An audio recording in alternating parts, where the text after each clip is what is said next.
Zina la Atate ndi la Mwana ndi la Mzimu Woyera. Amen. Chaulere cha Ambuye athu Yesu Khristu, chifundo cha Mulungu Atate komanso mphatso za Mulungu Mzimu Woyera zikhale nanu abale. Takumananso pano pa Word Made Flesh, tigawane mawu a Mulungu, ndipo mutu wathu ati tikunena kuti tukokwe brute, tukokwe. Ndipo mawu athu tiatenga kuchokera pa Luka 22 ndi meya 47 mpaka ndi meya 53. Yesu akulankhula choncho panabwera kamulanthu amene ankasogolera anali Yudasi, mmodzi mwa ophunzira 12 aja. Iyeyo anaza pafupi ndi Yesu kuti amupsompsone. Koma Yesu anamfunsa kuti, Yudasi, monga ukupereka mwana wa munthu kwa adani pakumpsompsona? Ophunzira amene anali pafupi ndi Yesu ataona zimene zinali kuchitika, anafunsa Yesu kuti, Ambuye, kodi tiwateme ndi lupanga? Apo mmodzi mwa iwo adatemadi wantchito wamkulu wa ansembe onse mpaka kumusenga khutu la kuzanja lamanja. Koma Yesu adati, basi lekani zimenezi. Atatero adakhuza khutu la munthuyo namchirisa.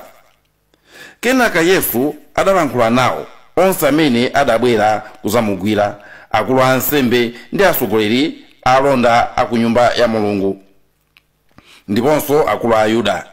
Anafunsa kuti, bwanji mwachita kunditengera malupanga ndi zibonga ngati kuti ndine chigawenga? Siku ndi siku ndidali nanu m'nyumba ya Mulungu, inuyo osandigwira.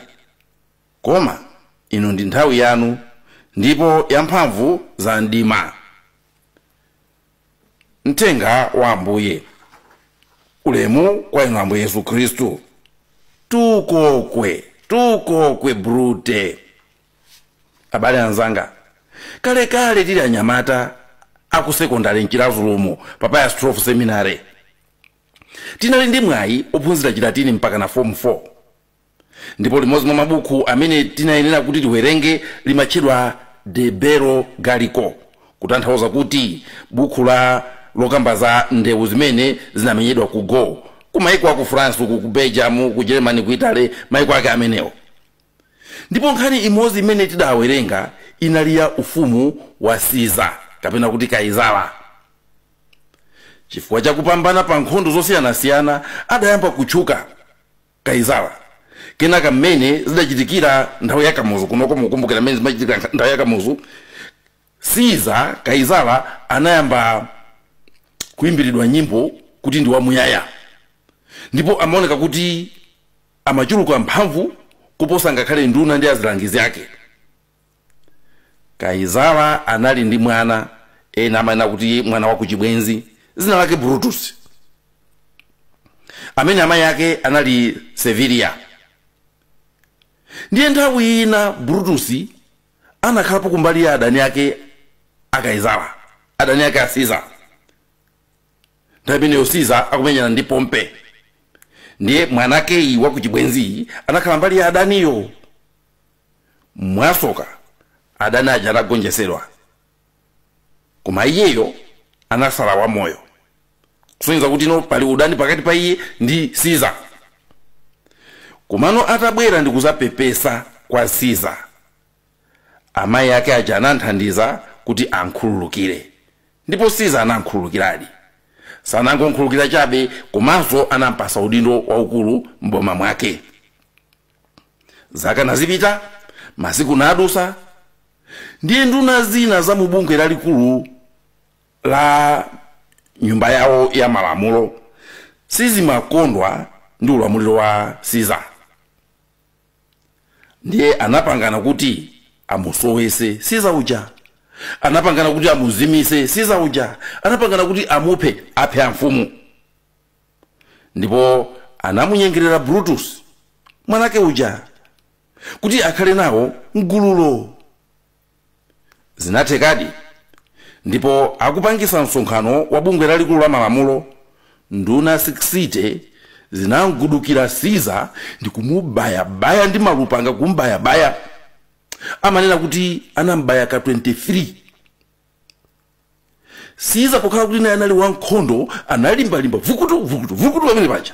kulimbalimba koma kuti aja anachuluka sizikanaphula kanthu. Komano poyang'anisisa poonesesa siza maso ake anaona malaulo, anaona mwana wake Brutus alinawo gululo lomuphalo.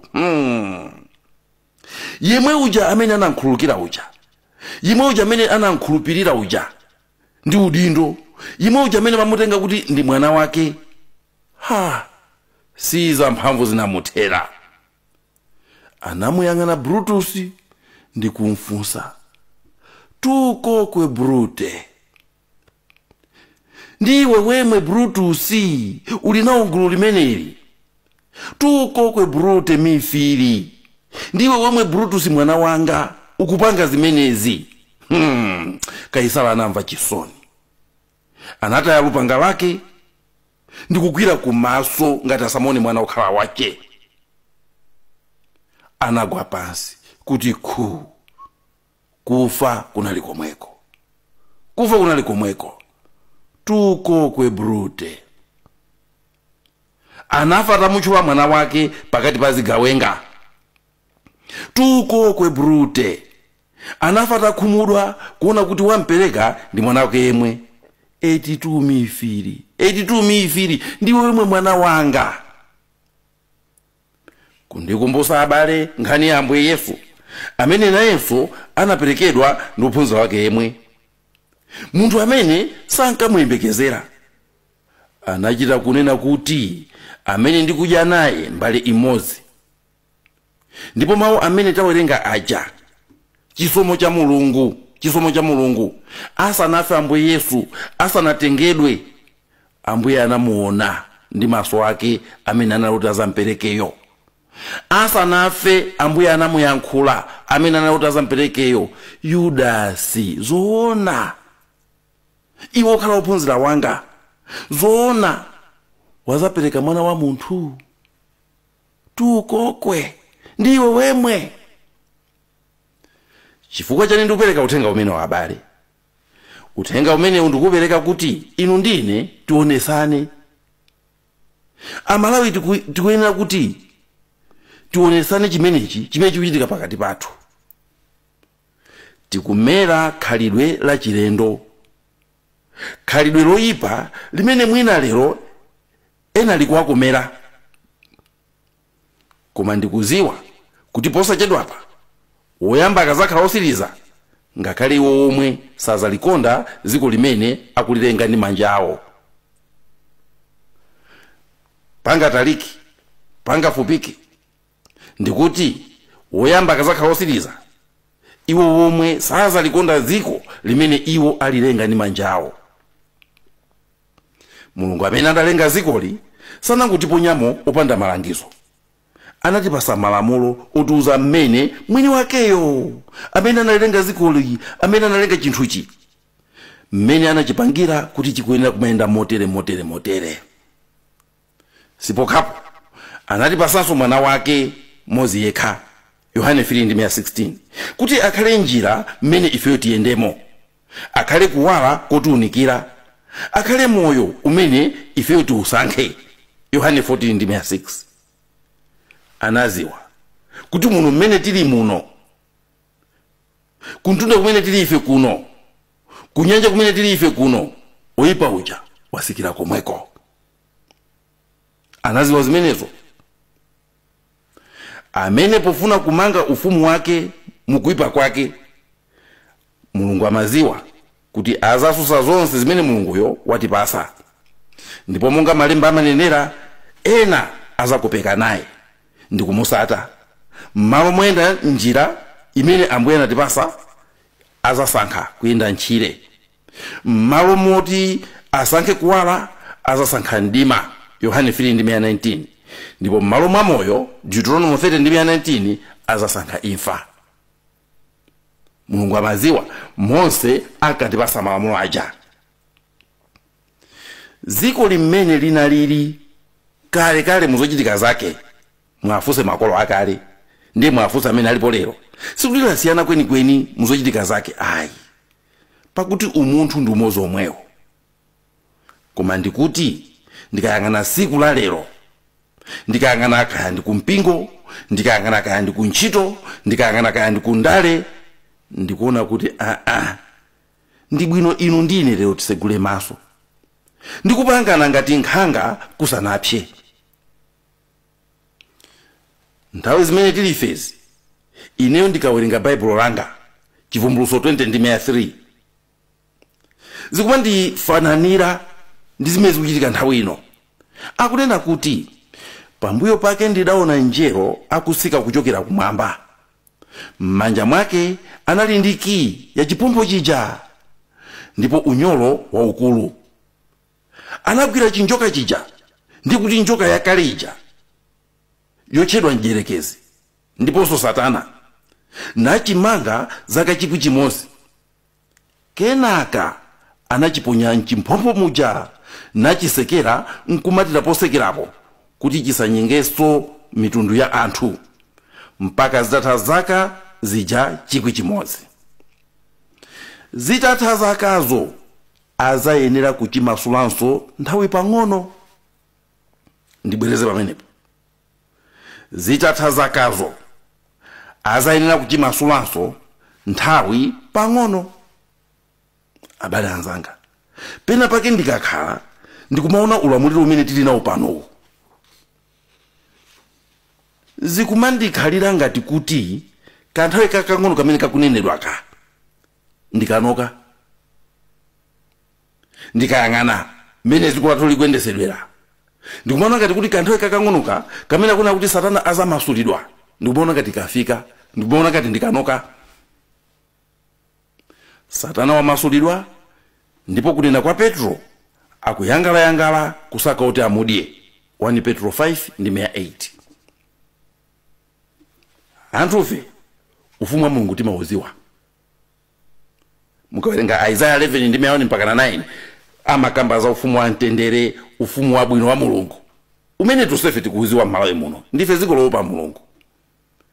Koma ndikuona ngati kuti zaka za awa akutisogolerawa Mulungu wafuna ationese mmene ufumu wa Satana ungamvekere kuti tiziwe kusankha tokha. Ufumu wa Mulungu tikuuziwa, koma mwina ufumu wa Satana tinali tisanawulawe. Apa Mulungu potiphunzitsa, potiyendesa, pofuna kuti tikule, wammasula Satana pakanthawi pang'ono kuti atilawise mmene ufumu wa Satana ungamvekere. Ndikunena zimenezi chifukwa mawanga onse a Satana ndikutha kuwaona mmoyo umene tikukhala anthufe. Pokamba za Satana, Ambuye ananena kuti Satana ndi mwini boza. Iniyo tamvani mmene Ambuye Yesu akukambira za Satana ndiye muyerekeze ndi mmene zinthu zikuyendera pano. Yohane 8:44 mpaka 47 ndikuwerengerani. Akunena kuti inu ndinu ana a Satana, iye ndiye tate wanu, ndipo mukufuna kumachita zimene tate wanuyo amalakalaka. Iye uja chikhalire ndi wokupha anthu, sanakhazikike nzoona, chifukwa mwa iye mulibe choona. Kunena boza ndiye khalidwe lake, pakuti ngwaboza nkukhalanso chimake cha maboza onse. Munthu wochokera kwa Mulungu amachera khutu mawu a Mulungu, koma inu simuchokera kwa Mulungu, chifukwa chake simuchera khutu.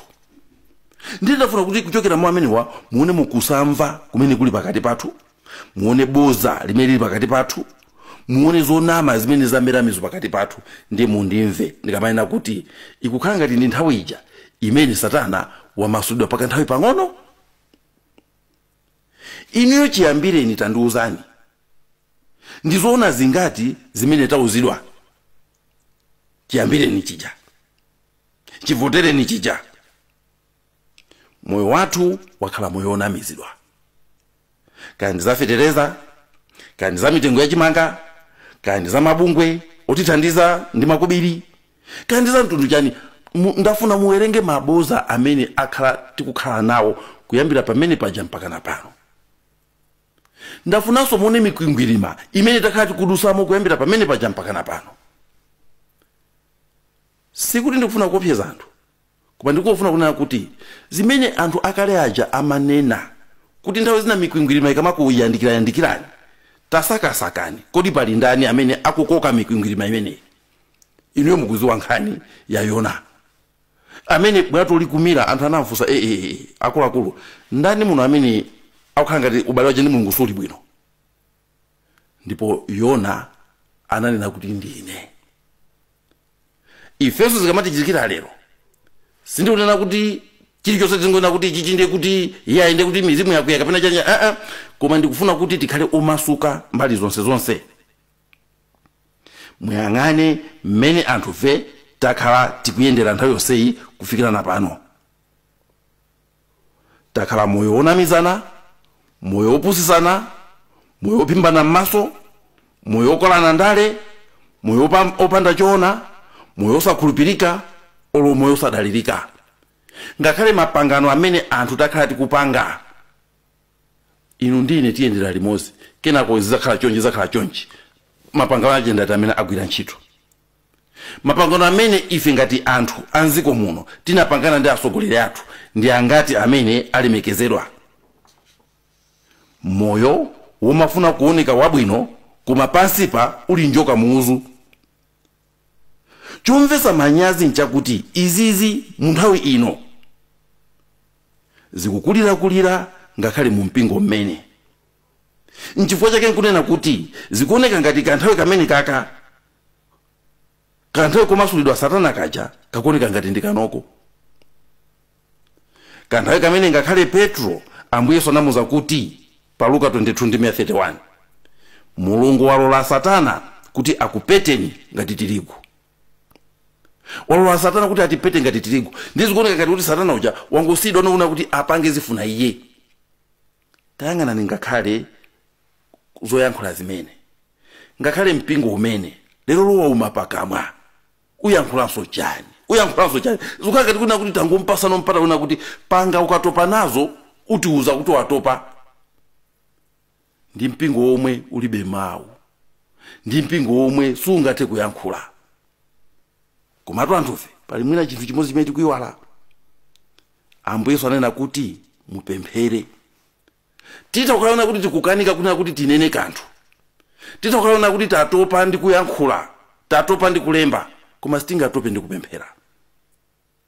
Tikuyenera ngati mtundu wa anthu kudziwa kubwera pamodzi ndi kupemphera chimene ife tikuchifuna.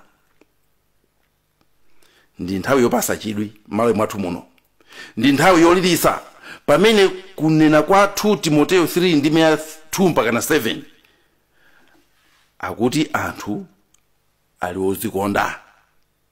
Ndenda timuyang'ane mmene anthu akukhalira. Anthu ali ozikonda koopsa, anthu okonda ndalama, anthu onyada, anthu ozikuza.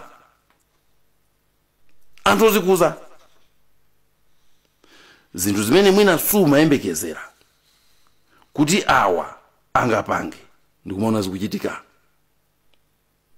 Anthu onyoza Mulungu, osamverana kubalawo, osayamika ndoyipisa zinthu za Mulungu, akuterotu Timoteyo. Ndi nthawi imene monga mawuwo anenera anthu akhala opanda chifundo, osapepeseka ndi osinjirira anzawo, osazigwira, akukali ndi odana ndi zabwino, azasamala maonekedwe okha achipembedzo koma ndikumakana mphamvu zake, akuterotu Timoteyo.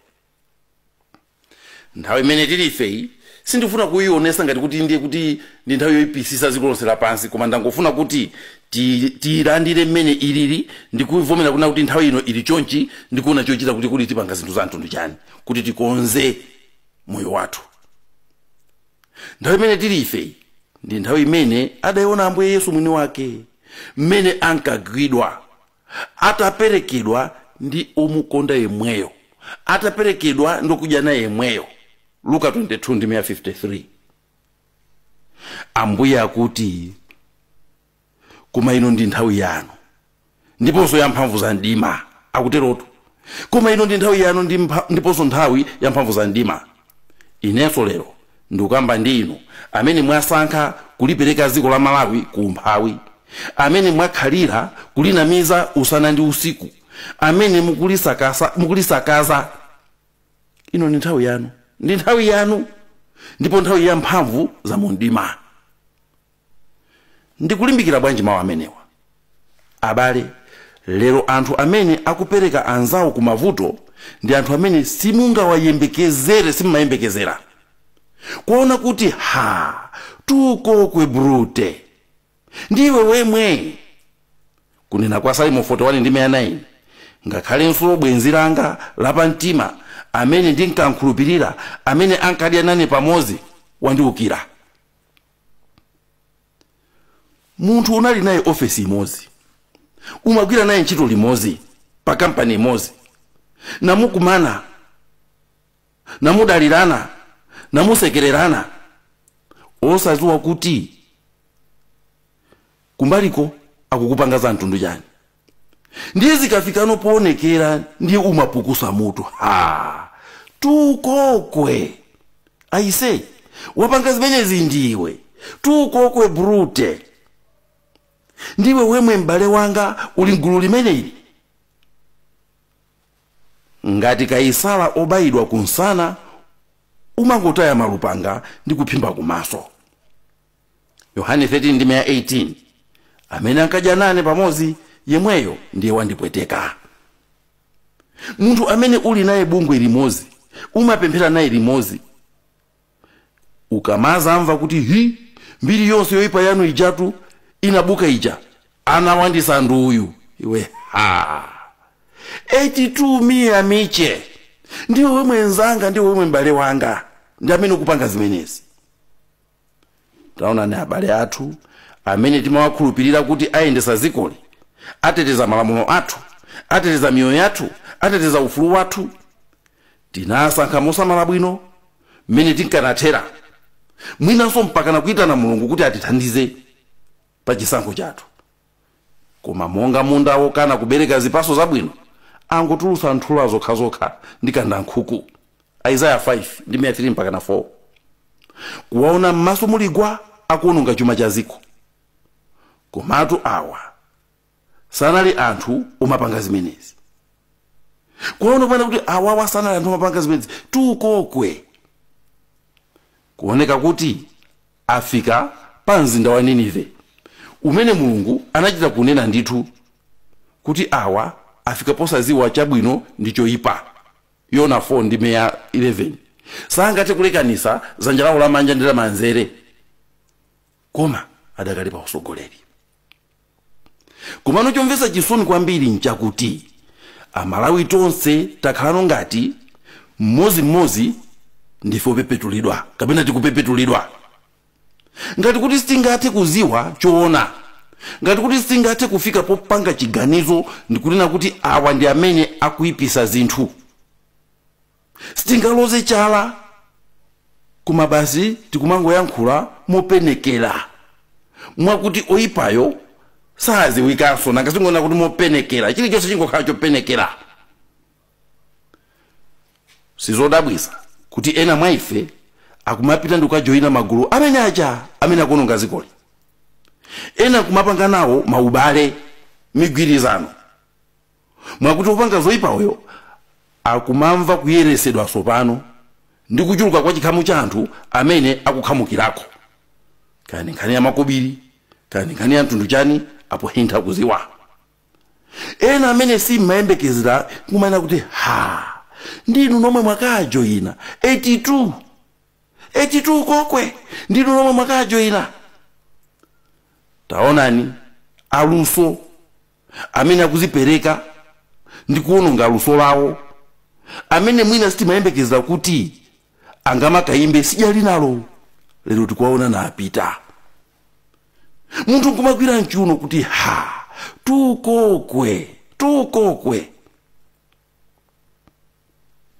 Ndiwe wemwe wajoyina ndithu zimenezi. Malo moti oyipa akhale yekha, osati kumusala kuti kungofuna kumusala iyayi, koma kuti mumphunzise kuti asamayende namwetulira khalidwe loyipalo. Ena kumujoyina, ena kumakavina, khala ngati kuti dziko alibe nalo ntchito ya alibe nalo ntchito olita unongeka alibe nalo ntchito. Kodi muzafika pena pachinguzana kuti uyuyu ndiye wankirangira ndipo uyita kunena kuti uyuyu ndi munthu wononga kapena iyayi sizingaziwike iyayi. Ena akupanga naye ubale, ndalama zikuphani poziona Yesu zimakhala ngati maloto kumuona ophunzira wake nampereka, zimakhala ngati maloto. Akuti zoonadi mwana wa munthu akaperekedwa, Mateyu 26:46. Ifenso lero poziona zomamveka ngati maloto, amene timawatenga kuti ngamphamvu, amene timawatenga kuti ngopemphera, amene timawatenga kuti ngochangamuka, amene timawatenga kuti ngopenya chifukwa cha maphunziro awo. Kuwaona nayankhula mopanda manyazi umangoti m'manja phu, tukokwe. Zoonadi mukulipereka dziko lathuli chifukwa cha makobiri, tukokwe brute. Muzalira Mulungu akazagubuduza matebulo anu, muzamva chisoni poona kalero anu ndi mbiri yanu yomwe mukuyipisa leroyi. Muzamusatira Yudasi, ndipo siku lina makobiri amenewo nokha muzakawabweza. Powabweza amene anakupasaniwo azaakana, ndipo nokha muzatenga muzakawaponya mchalichi. Amalawi, ndinu anthu abwino, bwino. Muzipisiranji azimayi, azibambo, ndinu akhristu ndithu. Mukusinziniranji kuti musaone choona. Lero ndafuna mumve mawu a Ambuye. Yudasi, kodi ukumperekadi mwana wa munthu ndi khisi? Yudasi, kodi ukumperekadi mwana wa munthu ndi khisi? Kodi ndiwe wemwe ophunzira wanga ukupanga zimenezi? Ndikufuna mawuwa azigunda mu mtima mwanu, kaya mukuyenda, kaya mukugona. Tukokwe, ndiwe wemwe olwana ugulu limeneli. Mukayitanidwa ku misonkhano yoyipa, nkumakhala pamenepo, muzimva mawuwo Ambuye akugogoda mu mtima mwanu.